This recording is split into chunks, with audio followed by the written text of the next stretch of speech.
misma línea, tanto para la guía ACC-AJA como para la guía de los servicios preventivos, la gran mayoría de estos pacientes que iban a tener un infarto iban a ser catalogados como de bajo riesgo cardiovascular y por tanto no tenían la indicación de uso de estatinas. Recordemos que las guías americanas se centran en la indicación del uso de estatinas.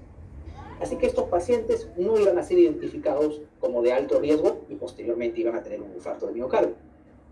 Ahora bien, alguien dirá, pero bueno, la guía del año 2013 tiene una versión posterior. Se hizo una evaluación para ver cuánto hemos mejorado. Y aquí les traigo el registro Duke, más de 6.600 pacientes, también con un primer infarto de miocardio, y se evalúa la guía del año 2013 contra la guía del año 2018. ¿Algo ha cambiado? ¿Qué ha pasado? Fíjense, en la población de menos de 55 años, se ha reducido el número de pacientes que debían recibir estatinas por ser considerados de alto riesgo cardiovascular. Es decir, ahora hay menos pacientes que se hubieran beneficiado del tratamiento de acuerdo a la estratificación que realiza esta última guía estadounidense. Lo mismo ocurre en el grupo de pacientes de entre 55 y 65 años. También hay una reducción del porcentaje de pacientes que hubieran sido catalogados como de alto riesgo y a los cuales se le hubiera indicado una estatina como indicación clase 1 o clase 2A. Y solamente en el grupo de adultos mayores de 65 años hay un discreto incremento de cerca de 3% en la indicación de estatinas. Es decir, estamos teniendo problemas con la estratificación de riesgo cardiovascular, y esto es primer mundo. Así que nos preguntamos cómo podemos mejorar, dado que nuestros resultados no son los óptimos. Y para buscar una respuesta a ello, me voy a remitir a los documentos mejor estructurados, las guías de manejo. Y yo me decanto particularmente por la guía europea, la guía de la Sociedad Europea de Cardiología, que establece 4 niveles de riesgo. Paciente de riesgo muy alto, alto, moderado o bajo. Y veamos qué pacientes son los de muy alto riesgo cardiovascular. En primer lugar, aquellas personas que ya han tenido un evento cardiovascular aterosclerótico, sea este documentado clínicamente, es decir, sabemos que el paciente tuvo un infarto de miocardio hace unos años, tuvo un evento cerebrovascular. Bueno, ese paciente es de muy alto riesgo cardiovascular. Pero ¿qué es lo interesante? Que también podemos tener pacientes que no han tenido eventos cardiovasculares, pero que por estudios de imágenes pueden ser catalogados como de muy alto riesgo. Por ejemplo, aquellos que tienen placas significativas a nivel carotidio, acumulación de colesterol a nivel carotidio. Son pacientes también de muy alto riesgo cardiovascular y la evidencia viene de múltiples estudios. Les presento aquí lo ocurrido con el estudio Bioimagen, más de 5.800 pacientes. Se evalúa aquí si la presencia de placa carotidia o incremento del score de calcio coronario se asociaba a la aparición de los llamados MACE, los eventos cardiovasculares adversos mayores. Y como podemos ver aquí, la placa carotidia, aquí ordenada por terciles, a mayor acumulación de placa carotidia, mayor incidencia de eventos cardiovasculares. Bien documentado.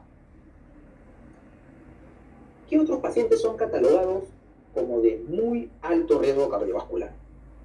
Aquellos pacientes diabéticos con daño de órgano blanco, o al menos 3 factores de riesgo cardiovascular adicionales, o si son diabéticos tipo 1 de larga data, más de 20 años de duración.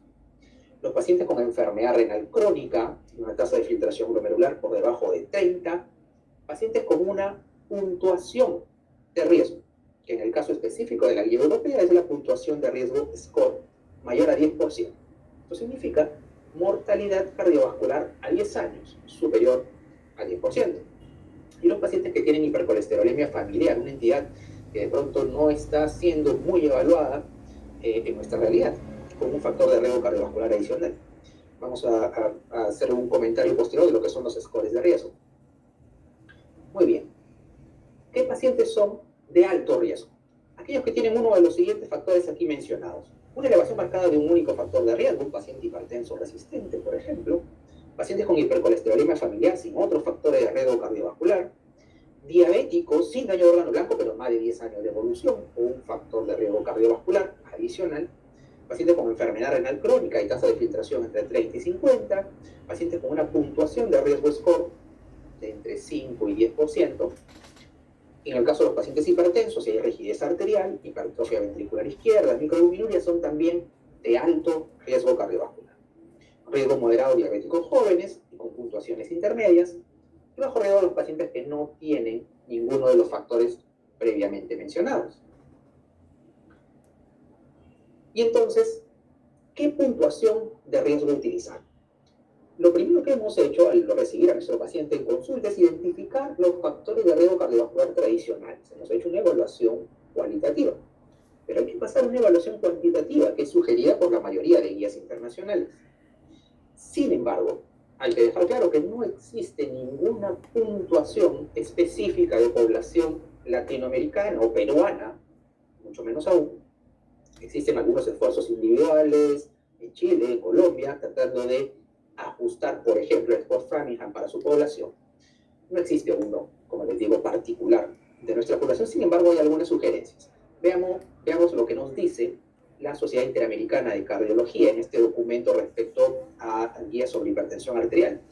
Nos menciona que se sugiere la estratificación de riesgo en todo paciente, y ellos sugieren utilizar la puntuación de riesgo SCORE, la puntuación europea, de tal forma que nuestros pacientes también puedan ser catalogados como de riesgo bajo, moderado, alto o muy alto. Sin embargo, no nos mencionan cuál tabla de riesgo SCORE utilizar, porque existen tablas para países de alto riesgo y para países de bajo riesgo. Vamos a verlo. Estos son los factores involucrados en la puntuación de riesgo SCORE: presión arterial, tabaquismo, sexo, edad, niveles de colesterol. Y para saber qué tabla utilizar, remitámonos al último documento publicado por el Ministerio de Salud, donde nos habla de las causas de mortalidad en nuestro país. La principal causa de mortalidad, de acuerdo a este reporte, está constituida por las enfermedades oncológicas, luego las infecciosas, y la tercera causa de mortalidad en el Perú, la enfermedad cardiovascular o circulatoria, como ha sido catalogado en este documento, responsable del 13% de las muertes y con una incidencia de 85 personas por 100.000 habitantes. Si estamos por debajo de 150 por 100.000 habitantes, en lo que mortalidad respecta, debemos utilizar la tabla para países de bajo riesgo cardiovascular. Es la que nos correspondería, de acuerdo a la información que tenemos en nuestro país. Muy bien. Entonces, identificado factores de riesgo tradicionales, empleado una puntuación de riesgo, y por supuesto cualquiera es libre de utilizar todas las puntuaciones de riesgo que tenemos en el medio. Esto de el uso del score es solo una sugerencia. Es suficiente identificar estos factores y emplear puntuaciones. Vamos a ver que necesitamos más para poder afinar la estratificación de riesgo de nuestros pacientes. Y estos son los llamados modificadores de riesgo. Estos modificadores de riesgo los menciona tanto la guía americana como la guía europea. ¿Y en qué consisten? En primer lugar, quiero destacar el antecedente familiar de enfermedad aterosclerótica precoz, porque nos toma 10 segundos poder preguntarle al paciente si ha tenido en la familia infarto de miocardio, evento cerebrovascular, el padre antes de los 55 años, la madre antes de los 65, de tal forma que esto ya está sumando un aspecto importante para la estratificación de riesgo de nuestros pacientes. El síndrome metabólico, que es altamente prevalente en población latinoamericana. No olvidemos nuestro centímetro para poder evaluar la circunferencia abdominal y por supuesto todos los componentes: presión arterial, niveles de glicemia, colesterol HDL y triglicéridos, para identificar a los pacientes con síndrome metabólico que también van a tener un riesgo cardiovascular más alto. Las enfermedades inflamatorias recientemente se han documentado a través de una serie de registros cómo se asocia la presencia de una enfermedad inflamatoria con el riesgo cardiovascular: artritis reumatoide, VIH, psoriasis, entre otras. La historia familiar, la historia ginecológica de la mujer, cuando desarrolla preeclampsia, eclampsia durante el embarazo, cuando tiene una menopausia precoz, estos aspectos también incrementan el riesgo cardiovascular. Y si vamos a lo laboratorial, la elevación de proteína C reactiva ultrasensible, la elevación de lipoproteína, que vamos a conversar también respecto a ello, son marcadores que me dicen que el paciente tiene un riesgo cardiovascular mayor. Así que veamos factores de riesgo, veamos puntuaciones de riesgo, pero estemos pendientes de los modificadores y veamos cómo se aplican. En el registro Duke vemos que si buscamos modificadores de riesgo, incrementamos, como ven en rojo, el porcentaje de pacientes que van a ser catalogados como de un riesgo suficiente para que reciban medicación o lipemiante. Así que nos permite estratificar mejor el riesgo de nuestros pacientes y recordemos que todos estos pacientes finalmente tuvieron un infarto de miocardio. Muy bien, unas palabras sobre lipoproteína A. Estructuralmente semejante al LDL colesterol, pero con la asociación de una pequeña molécula, una apolipoproteína A minúscula. Este registro, que es un estudio a partir de la serie del ARIC, con más de 12.000 pacientes, evalúa lipoproteína A e historia familiar de enfermedad cardiovascular aterosclerótica. ¿Y qué se pudo ver?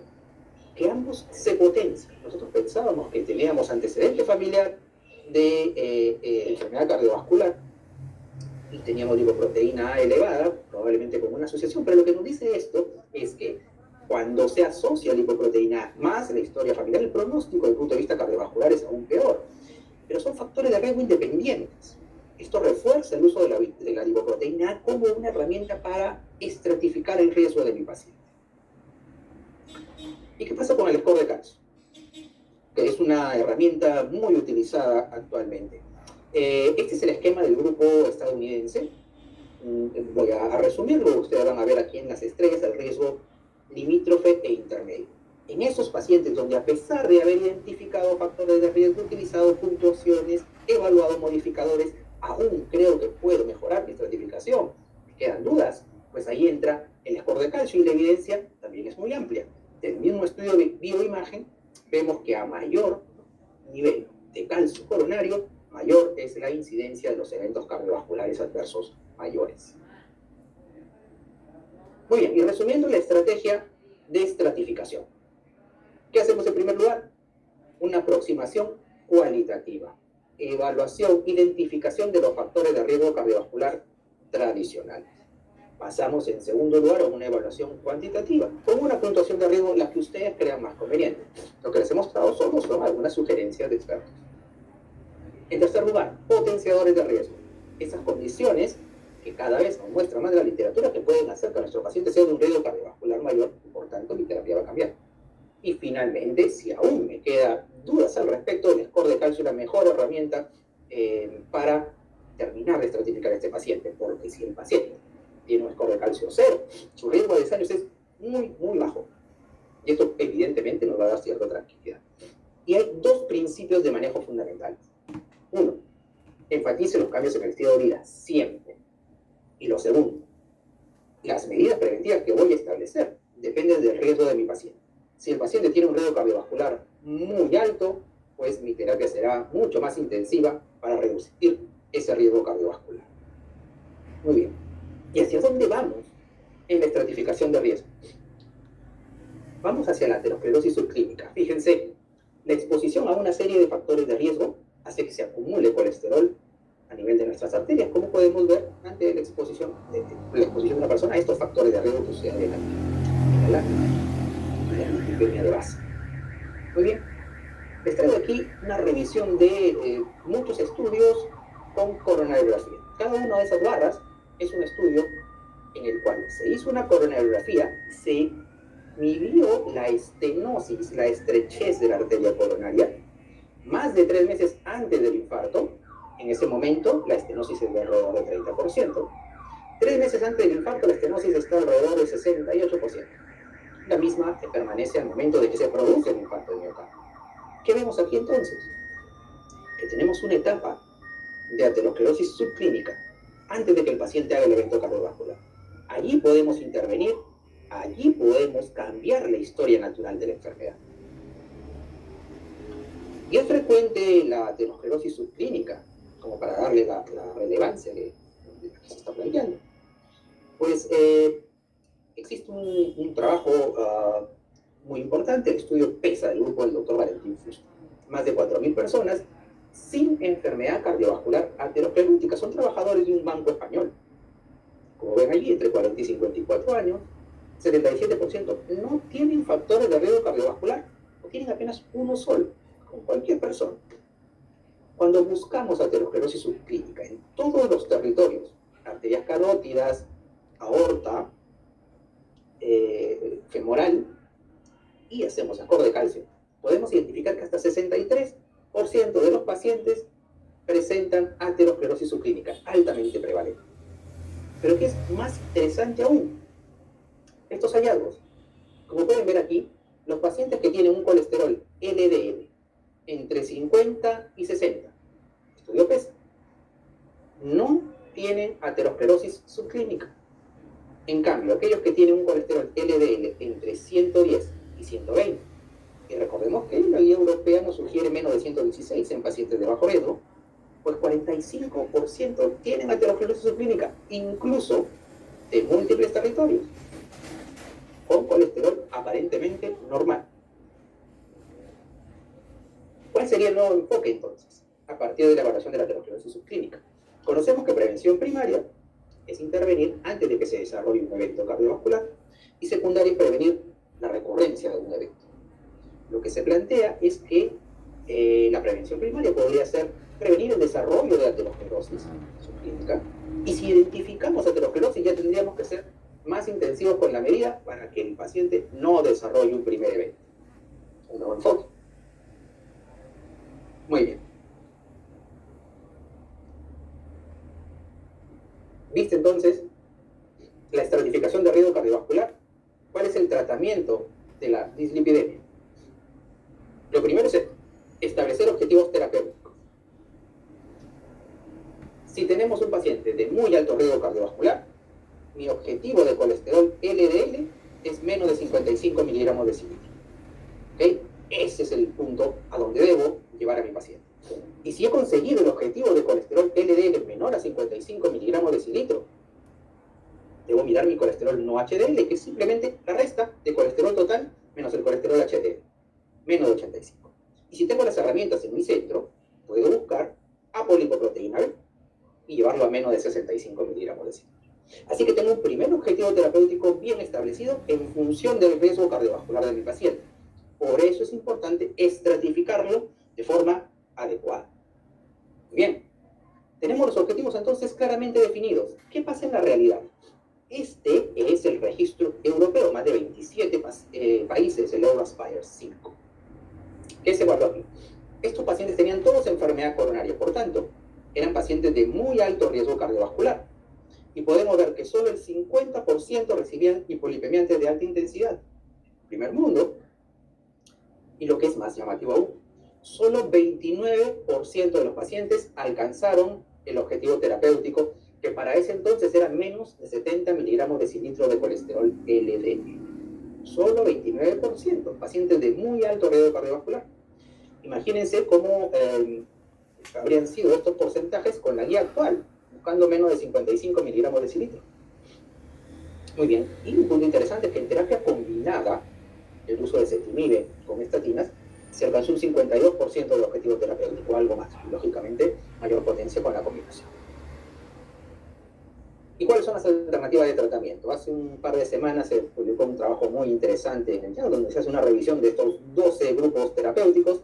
Sin embargo, vayamos a lo que podemos tener en nuestra práctica habitual. Básicamente, 3 grupos terapéuticos.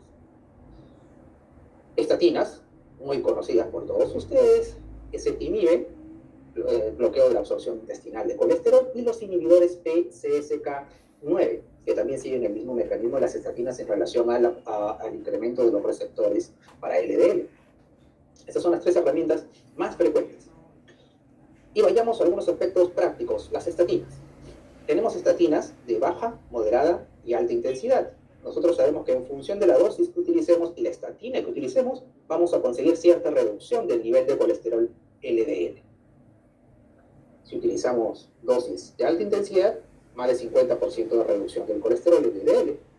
Moderada intensidad entre 30 y 49, baja intensidad menos de 30%. ¿Okay? Entonces, determinada estatina, determinada dosis, determinado efecto. Y por supuesto, si conseguimos combinar con otros medicamentos, por ejemplo, estatina con ezetimibe consigue una reducción de colesterol LDL de hasta 65%, los inhibidores PCSK9 con estatinas y ezetimibe hasta 85% de reducción del nivel de colesterol LDL. Aún no tenemos en nuestro medio inhibidores de PCSK9, los pacientes lo pueden conseguir de tienen que traer de otros países. El efecto es realmente impresionante. Solo para pacientes de muy alto riesgo cardiovascular que no consiguen objetivos terapéuticos con estatinas y ezetimibe. ¿Cuál es el rol de la terapia combinada con ezetimibe? Este trabajo me parece siempre muy interesante y fíjense que es bastante antiguo, ya del año 2013. En ese momento, ezetimibe aún no había probado beneficio clínico que surge con Improvit, publicado posteriormente. Por eso de pronto esto no se conoció mucho, pero fíjense. Pacientes con LDL entre 145 y 250.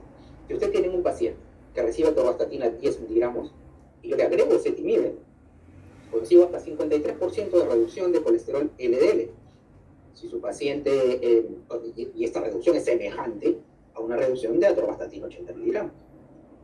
Si su paciente recibe 20 miligramos y usted le agregan ezetimibe, la reducción es hasta 54%, exactamente igual a la reducción de colesterol LDL obtenida con atorvastatina 80 miligramos. Fíjense la potencia de la combinación. Y el beneficio clínico se demostró con este gran trial, Improvit, más de 18.000 pacientes que habían sufrido un síndrome coronario agudo, y se comparó estatina ezetimibe contra estatina sol. Y se observó una reducción estadísticamente significativa de la muerte cardiovascular, eventos cardiovasculares y stroke con el uso de la terapia combinada. Esto ha hecho que ezetimibe esté consignado ya en todas las guías cuando el paciente no consigue objetivos terapéuticos, terapia combinada. Y el beneficio es reducción de LDL, beneficio clínico, pero además reducción de placa. Y esto lo muestra el estudio Precise IBUS, un estudio en el cual se hace coronariografía y se mide con ecografía intravascular el volumen de la placa. Y podemos ver que en la terapia combinada atorvastatina más ezetimibe en relación a atorvastatina sola, hubo una reducción del volumen de la placa. Por tanto, reducción de volumen, reducción de LDL, reducción de eventos cardiovasculares con la terapia combinada. Y finalmente el Fourier. El Fourier y el Odyssey son los estudios que se realizaron con inhibidores PCSK9. Fíjense aquí, más de 27.000 pacientes, todos de muy alto riesgo cardiovascular. Y fíjense lo impresionante que es la reducción del nivel de colesterol LDL, que en un mes lo tenemos alrededor de 30 miligramos de decilitro. Descensos tremendos, nunca antes vistos. Hasta el momento, los estudios de seguimiento nos han mostrado que es seguro reducir los niveles de colesterol hasta valores de 30 miligramos de decilitro, 25 sigue alirocumab. Tanto así que se está manejando el concepto de colesterol LDL como una toxina. Yo diría que hay que todavía tener seguimientos mayores para ver si mantenemos la seguridad de los medicamentos. Pero es cierto que a menor nivel de LDL, mejor los pacientes de alto riesgo cardiovascular. Y una vez controlado el colesterol LDL, ¿cómo enfocar el riesgo residual? ¿Qué ocurre aquí? Ustedes alcanzan el objetivo de colesterol LDL, pero el paciente todavía puede tener eventos cardiovasculares. ¿A qué se puede deber? Veamos lo siguiente.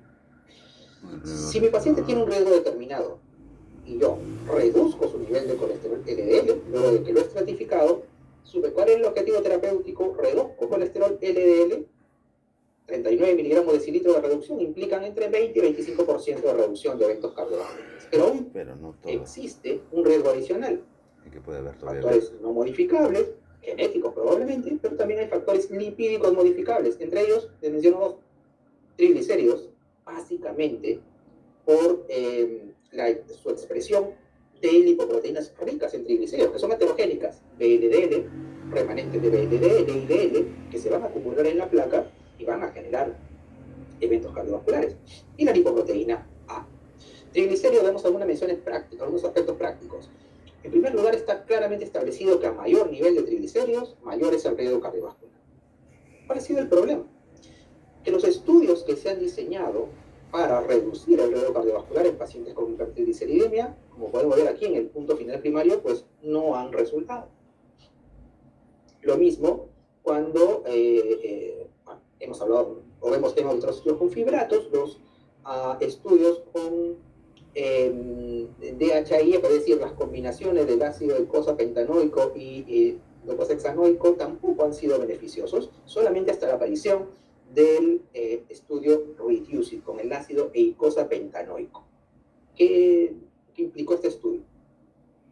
Fueron más de 8.000 pacientes con enfermedad cardiovascular aterosclerótica o diabéticos con un factor de riesgo cardiovascular adicional.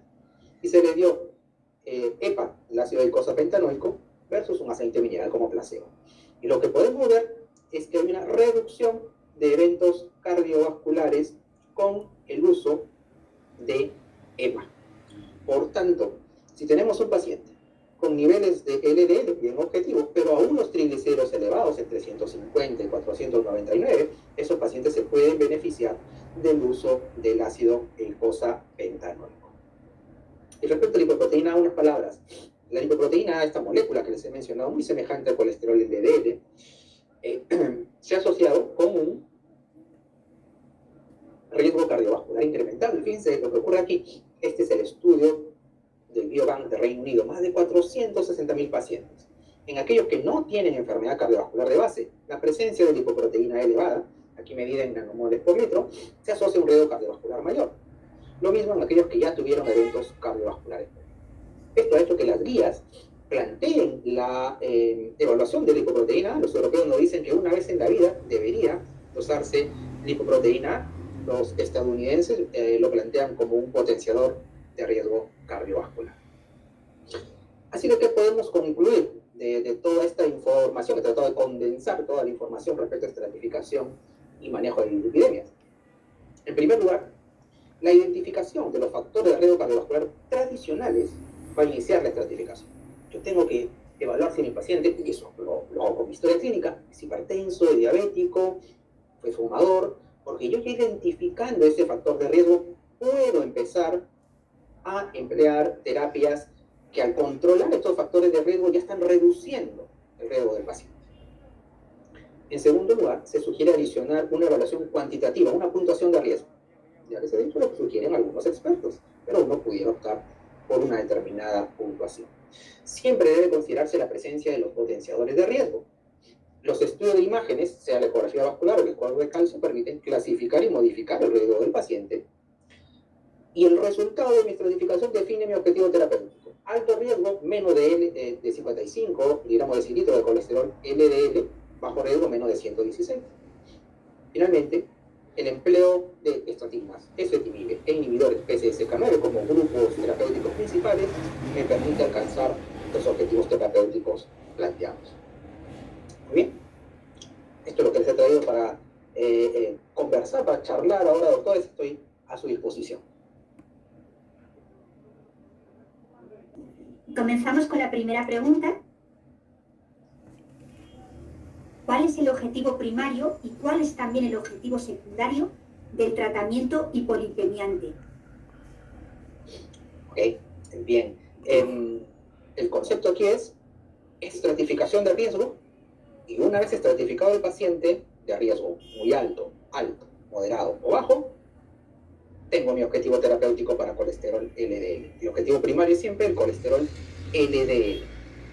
Muy alto riesgo, menos de 55. Alto, menos de 70. Moderado, menos de 100. Bajo riesgo, menos de 126. Entonces, ahí ya tengo mi objetivo primario a partir de una estratificación de riesgo, que es un proceso complejo, como hemos visto. Tenemos que ser muy meticulosos para que no se nos escape ese paciente y termine con un infarto de miocardio. Estratificación, objetivo primario, y objetivo secundario sería el colesterol no HDL, que lo tenemos fácilmente en nuestro perfil lipídico. Colesterol total menos colesterol HDL.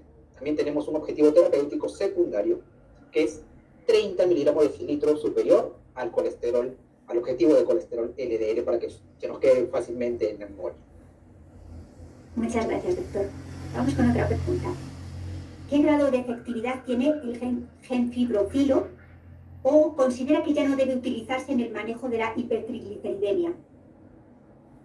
Bien, con la hipertrigliceridemia, básicamente la revolución ha sido con la aparición del estudio Reducing, ¿no? Y el uso del ácido eicosapentanoico. ¿Qué ocurría con los fibratos? Como hemos visto, los estudios que se realizaron no consiguieron reducir puntos finales clínicos. Entonces, ¿qué les podemos recomendar? El ácido eicosapentanoico va a llegar en un momento a nuestro país, lo vamos a tener a disposición. Pero lo que tenemos al momento son fibratos. ¿Y cuáles son los pacientes que se benefician de fibratos? solo a partir de un subanálisis, de un trial, se ha podido determinar que aquellos pacientes que tienen colesterol HDL bajo y triglicéridos altos, esos pacientes se podrían beneficiar del uso de fibratos y conseguir una reducción del riesgo cardiovascular. No podemos afirmar por ensayos clínicos que algún otro escenario sea de beneficio para el uso de gemfibrosilo o de fenofibrato. Básicamente, ese grupo de pacientes es el que más se beneficia. HDL bajo, triglicéridos elevados. Gracias, doctor. En nuestro medio le preguntan qué escala cuantitativa ha sido validada. Sí, es un punto seguro que nos queda pendiente yo creo que a la comunidad científica. No tenemos un score de riesgo validado, lamentablemente, y es por eso que entramos en la discusión, y ustedes van a escuchar seguro algún ponente que prefiere la puntuación score europea, otros prefieren la ecuación americana, la ecuación poblacional conjunta de los Estados Unidos. Algunos siguen utilizando Framingham, que ya tiene muchos años de establecida, otros se animan por Reynolds, etc. ¿Cuál es el punto? A pesar de no tener una escala validada en nuestro medio, los expertos siguen sugiriendo utilizar un score de riesgo que me cuantifique el riesgo del paciente. La Sociedad Interamericana de Cardiología sugiere el uso de la puntuación score y por tanto digamos que es aplicable para nuestra realidad, ¿no? Algunas ventajas en el sentido de que con los datos que tenemos en nuestros países, mortalidad cardiovascular básicamente se pudiera ajustar el riesgo utilizando el score, a diferencia de la ecuación americana que utiliza mortalidad, pero también infarto de miocardio y stroke. Esos datos en nuestro país de pronto van a ser un poco más difíciles de conseguir. Así que la recomendación de expertos es el uso de la puntuación score para estratificar a nuestros pacientes. Gracias por esa explicación, doctor. Preguntan si en nuestro país se puede utilizar lipoproteína. Sí, la lipoproteína A, esta molécula que podemos catalogarla como una herramienta modificadora de riesgo, se puede usar en nuestro país. Ahora, ¿en qué situación estamos a nivel mundial? Se está discutiendo cuál sería la mejor forma de expresarla, miligramos de cilitro, nanomoles. Existe aún una discusión ahí. Para el grupo europeo, la lipoproteína debería pedirse en todos los pacientes una vez en la vida para ver si el paciente no tiene hipercolesterolemia familiar. Para el grupo americano, un valor mayor a 50 miligramos de cilitro es de un riesgo elevado. Sí se dosa en nuestro medio, así que si uno tiene un paciente típicamente con antecedente familiar fuerte de enfermedad cardiovascular aterosclerótica y aparentemente ningún otro factor de riesgo, podría beneficiarse de una estratificación mucho más precisa con el dosaje de lipoproteína A, que la tenemos en el medio.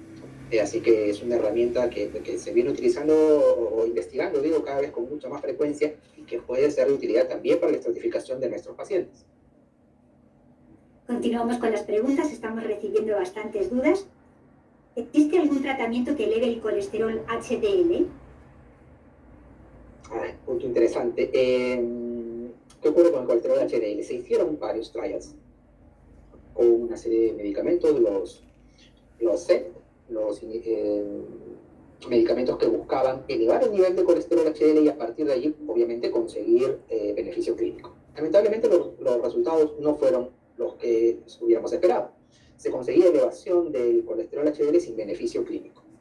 Entonces, lo que se ha establecido es que el HDL reducido es un marcador de riesgo, pero no es un objetivo terapéutico, ¿ya? Así que tampoco preocupemos a nuestros pacientes con la idea de que hay que aumentar el colesterol HDL. No, el HDL es un marcador de riesgo, me está diciendo que usted tiene un riesgo cardiovascular mayor, que el estilo de vida siempre va a ayudar, actividad física, la parte nutricional, pero al momento, todavía se está investigando, pero al momento no existe un medicamento que aumente el colesterol HDL y, sobre todo, lo que nos interesa, reduzca eventos cardiovasculares ateroscleróticos. No hay.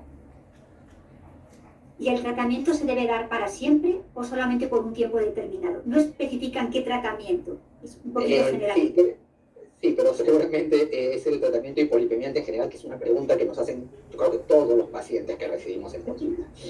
Entonces, ¿cómo enfocar este punto? Porque de pronto de cómo lo enfoquemos va a depender la adherencia del paciente. ¿qué cosa yo hago habitualmente? Explicarle bien a la persona que lo que estamos haciendo es identificar su riesgo cardiovascular. Y si usted, aunque no haya tenido un infarto, es de un riesgo cardiovascular alto o muy alto, debería recibir medicación de ahí en adelante. Porque los estudios clínicos han mostrado que el mayor beneficio se da con el tratamiento del largo aliento, más allá de 2 años. El paciente que ya ha tenido un infarto de corazón, un infarto de cerebro, se convence. Porque obviamente ha pasado por una situación que le ha puesto peligro de vida. Pero el resto de pacientes hay que explicarle bien que su riesgo cardiovascular es tal y que el beneficio clínico se da con la terapia de largo aliento. No es una terapia en la cual 2 meses después de recibida la retiro y se acabó. Vamos a que siempre van a existir algunos casos de pacientes que cambian el estilo de vida completamente y pueden llegar a objetivos terapéuticos de los establecidos a partir de su estratificación.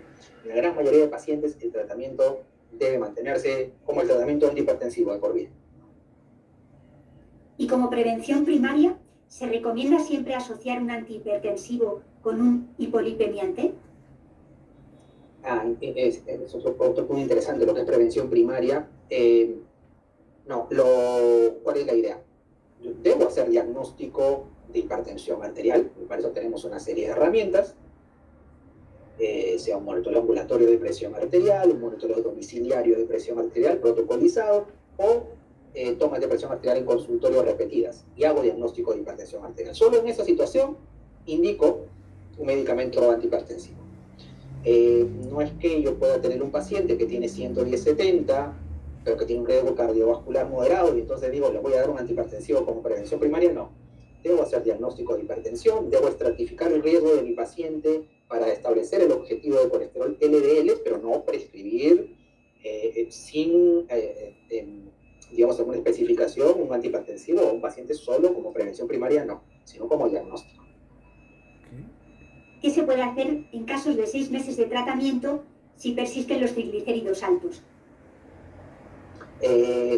Bueno, eso es otro punto que vemos también en la práctica. Ahora, los triglicéridos son de los componentes del perfil lipídico que mejor responden a un cambio significativo de lo que es estilo de vida, ¿no? Actividad física y la parte nutricional.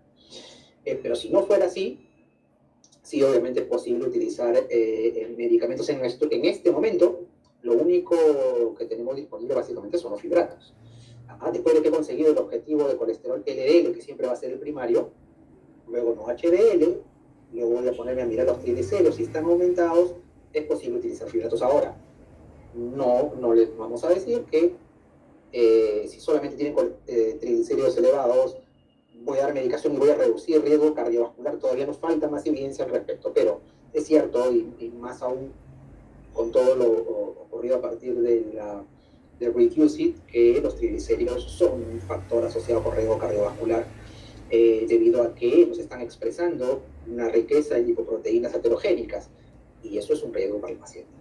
Así que si no se consigue de forma no farmacológica, pues tenemos la opción de los fibratos.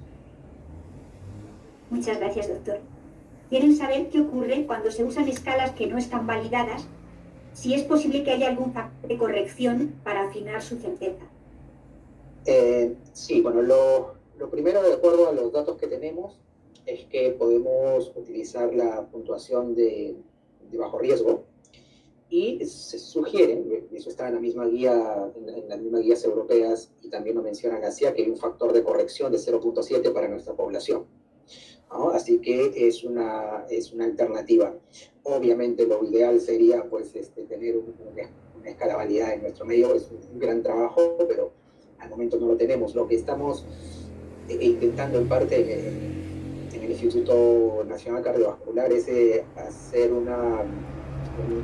estamos en curso de un estudio semejante al Young Myocardial Infarto, es decir, a tratar de identificar cuál hubiera sido la estratificación de riesgo de acuerdo a diferentes escalas en nuestros pacientes que han tenido un primer infarto de miocardio. Así que esperemos poder darles esa información de cuál fue la escala que mejor catalogó a nuestros pacientes que luego van a tener un infarto. Por ahí podemos tener alguna aproximación de qué escala podría ser de más utilidad para nosotros.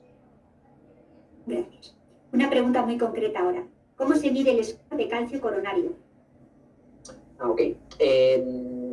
mencionamos que es una herramienta de muchísima utilidad. Es una tomografía, ¿ya?, de nuestras arterias coronarias, donde se cuantifica la cantidad de calcio sobre nuestras arterias coronarias a través de las unidades de Agatha. Es simplemente una medida que establece 0 score de calcio, obviamente más de 0. El hecho es que si tenemos 0, eso nos dice que el riesgo cardiovascular del paciente de 10 años es muy bajo, menos del 3%. Si el paciente mantiene el estilo de vida que viene llevando, hay que excluir diabéticos y fumadores, hay que tener un mayor cuidado. Pero esa medición del calcio alrededor de nuestras arterias coronarias nos establece un riesgo cardiovascular. Si el paciente tiene una score de calcio encima de 100, es el paciente de alto riesgo cardiovascular. Así que de esta forma podemos afinar la estratificación de riesgo con esa tomografía simple que nos permite medir el calcio a nivel de las arterias coronarias. Y ahora vamos con un caso práctico. Estamos con manejo de dislipidemia, primer nivel de atención, y solo se cuenta con atorvastatina. ¿Se puede duplicar o incluso triplicar la dosis de 20 miligramos diarios? Ajá. Es un buen punto porque nos ocurre siempre en la práctica. Lo primero que le diría es estratificación de riesgo, porque si el paciente es un paciente de muy alto riesgo cardiovascular, como puede ocurrir un paciente que tuvo un infarto y llegó a nuestro consultorio unos meses después, ese paciente va a tener el objetivo más intensivo de colesterol LDL, menos de 55. Y entonces nosotros sabemos dónde estamos, de acuerdo a nuestro perfil lipídico, y la dosis que utilicemos va a depender del objetivo a donde quiero llegar. Si quiero un descenso mayor de 50%, tengo que utilizar estatinas de alta intensidad. Esto es atorvastatina 40 u 80 miligramos. Si quiero conseguir un efecto menor de entre 30 y 50%, puedo utilizar atorvastatina 10-20 miligramos. Por tanto, es posible utilizar una dosis mayor a la de 20. Lo que ocurre es que muchos tenemos en la cabeza 20 miligramos como una dosis habitual de la práctica común, pero no es que sea la dosis recomendada. La dosis recomendada va a estar en función del objetivo que me plantee. Si quiero alta intensidad, más de 50% de reducción de nivel de LDL, necesito 40 o 80 miligramos de atorvastatina, 20 o 40 de rosuvastatina. ¿Okay? Entonces, del objetivo de la estratificación de riesgo y el objetivo del LDL depende de la dosis que voy a utilizar. De acuerdo. ¿Qué se puede hacer para que disminuya el riesgo residual? Otro punto importante. Inicialmente hablábamos de riesgo residual lipídico. Ya conseguimos el objetivo de colesterol LDL, de no HDL, pero nuestros pacientes siguen teniendo eventos. ¿Qué podemos hacer ahí? Mirar triglicéridos. Si los triglicéridos están entre 150 y 499, yo tengo la posibilidad de utilizar ácido eicosapentaenoico, es una opción. Si no, al menos tengo la posibilidad de utilizar fibratos. Como digo, el beneficio clínico mayor va a ser en el grupo de pacientes con HDL bajo y triglicéridos altos, pero tengo ahí una siguiente alternativa para reducir este riesgo residual por el lado de los triglicéridos. Por el lado de la lipoproteína A, se están haciendo cada vez más investigaciones, existen estudios en curso, medicamentos que están buscando reducir el nivel de lipoproteína A. Ya se ha evidenciado eso. Lo que queda aún pendiente es evaluar si esa reducción de lipoproteína A se va a traducir en reducción de eventos cardiovasculares, que es lo que finalmente nos interesa. Y es algo que les sugiero siempre dejárselo muy claro al paciente. Yo no estoy interesado solamente en bajarle un número. Lo que me interesa es que usted no tenga un evento cardiovascular aterosclerótico a futuro, que no tenga un infarto de corazón, que no tenga un infarto de cerebro. Ese es nuestro objetivo final. Muchas gracias. ¿Cuál sería el beneficio de usar estatinas en el manejo y prevención de pacientes que tienen COVID? Existen, respecto a COVID, como bien conocen ustedes, se han salido diversas hipótesis con una serie de medicamentos. Lamentablemente la mayoría de ellos no han demostrado ningún beneficio real. ¿Qué se vio con estatinas? Que ciertamente habían algunas series que demostraban que los pacientes que recibían estatinas tenían menores complicaciones y algunos tratan de enfocarlo por el lado antiinflamatorio. Sin embargo, no existe algún ensayo clínico propiamente que haya demostrado que darle estatinas a alguien va a generar reducción de eventos, de eventos adversos en el contexto de COVID, ¿no? Así que no nos vayamos a meter por ese lado. Los registros que se han podido mostrar siempre, como en cualquier investigación, generan una hipótesis de trabajo, pero no podríamos decir que darle estatina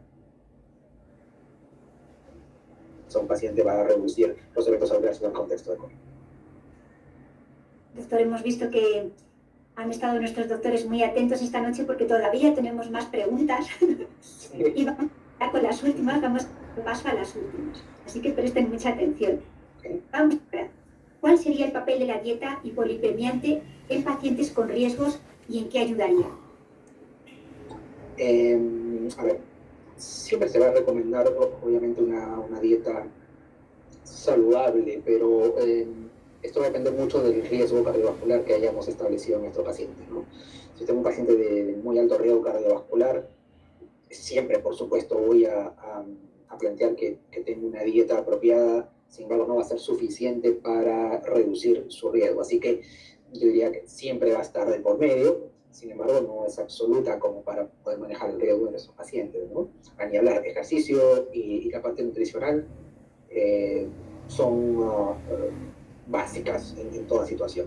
Pero vamos a, dependiendo del riesgo, establecer la necesidad de fármacos. Muchas gracias. ¿Es posible utilizar una combinación de fibratos y estatinas? Fibratos y estatinas, sí, que eso es algo, una práctica que también se ve con frecuencia. Sí, es posible. Ahora, ¿cuál es el cuidado? Lo que no se recomienda es combinar estatinas con gemfibrocilo, porque los efectos adversos pueden ser mayores. En cambio, no existe un riesgo de esa naturaleza cuando se combina con fenofibrato. Entonces, si tengo un paciente o con un colesterol LDL encima del objetivo terapéutico para mi estratificación y además tiene triglicéridos incrementados, combinar una estatina, rosuvastatina, rosuvastatina con fenofibrato es la opción, porque allí no tenemos problema con los efectos secundarios. Y una cosa, ya es una práctica que pueden ver con relativa frecuencia, es dar una estatina, por decir, en la noche y el fibrato en la mañana, separarlos 12 horas, si uno quiere tener una mayor precaución, ¿no? Pero fenofibrato es la opción.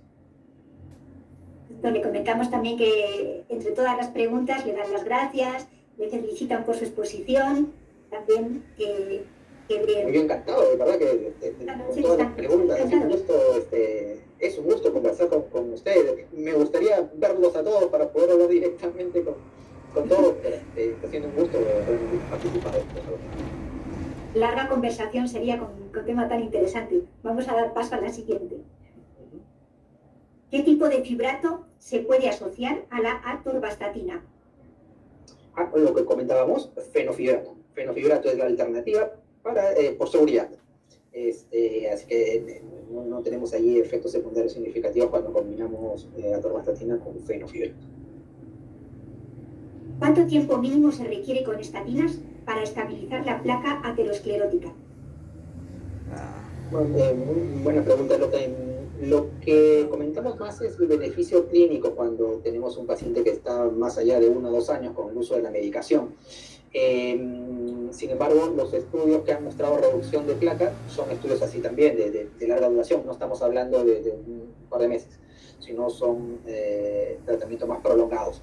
Y es un punto interesante que se ha bien demostrado con estatinas, con ezetimibe y con inhibidores PCSK9, la reducción de la placa aterosclerótica y por tanto reducción de eventos cardiovasculares con el uso de esta medicación. Y ahora sí, vamos a ir con la última pregunta de esta noche, ya por cuestión de tiempo debemos finalizar. Preguntan qué dosis de EPA es la óptima. Interesante, porque si todos los estudios que se realizaron fallaron, y uno de los argumentos es que se utilizó baja dosis. En cambio, 2 gramos mañana y noche, que es lo que se utilizó en el caso del Reducit, es la dosis que consiguió beneficio clínico. Así que por ahí estamos. Lamentablemente, como digo, aún no tenemos en nuestro medio, pero definitivamente va a llegar, porque es un medicamento que está teniendo tanta, tanta fuerza con los hallazgos clínicos que ha obtenido y con seguridad el beneficio en riesgo cardiovascular que ha generado va a llevar a que ese medicamento esté pronto con nosotros. Doctor, muy amable por responder a todas estas cuestiones. Queremos agradecer en nombre de Tecnofarma a todos los doctores que han estado acompañándonos esta noche.